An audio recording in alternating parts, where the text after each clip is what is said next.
Well, we celebrate a lot of Aboriginal culture, and some of it is great. It's unique to this nation. It's unique to this continent, I should say.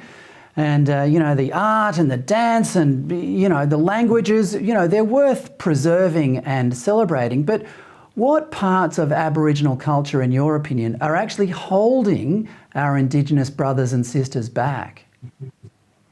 Well, the key one is what's called demand sharing. So in a tribal society, in a society where you hunt and gather your food daily, of course you work collectively.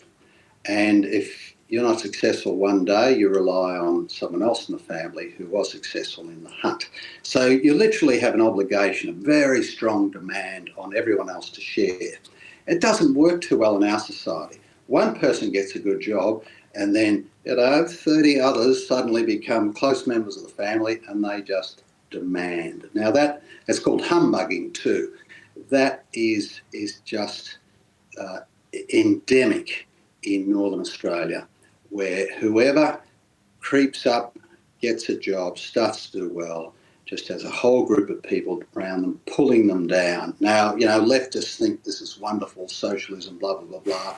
I've spoken to so many Aboriginal people in the last 3 decades who say this is, among other things, is what's killing us. You just can't get ahead. And the only way to break that is literally to walk away from it, say, we're not doing that. The other parts are payback. If someone in my family dies, they have to blame someone who was caring for them because there's just an ignorance about medical science. So payback, humbugging, sorcery is very strong in Northern Australia. I mean, how can this be seen as a good thing in the modern world? No, it can't. You're right.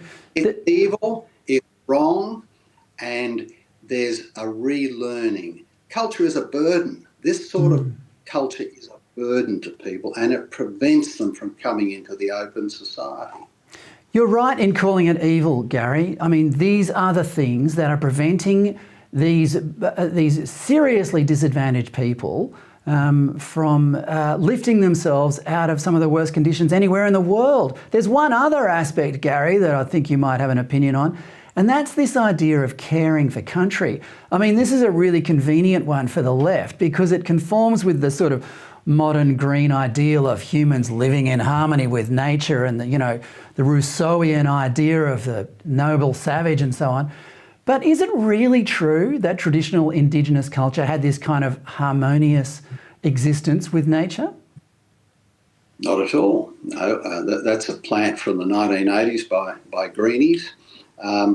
What occurred, of course, is that while many Aboriginal people had significant knowledge about their immediate environment and the seasons and so on, if they went hunting, for instance, they might burn out part of a forest for 2 reasons. One, you scare animals out and it's easier to catch and kill.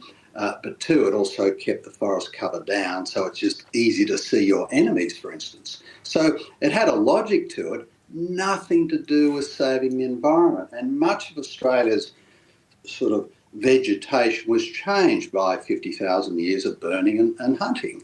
There was no plan to preserve the environment. It was simply unknown to Aboriginal people. They just did what any of us would do in those circumstances, just thought about the immediate circumstances of feeding.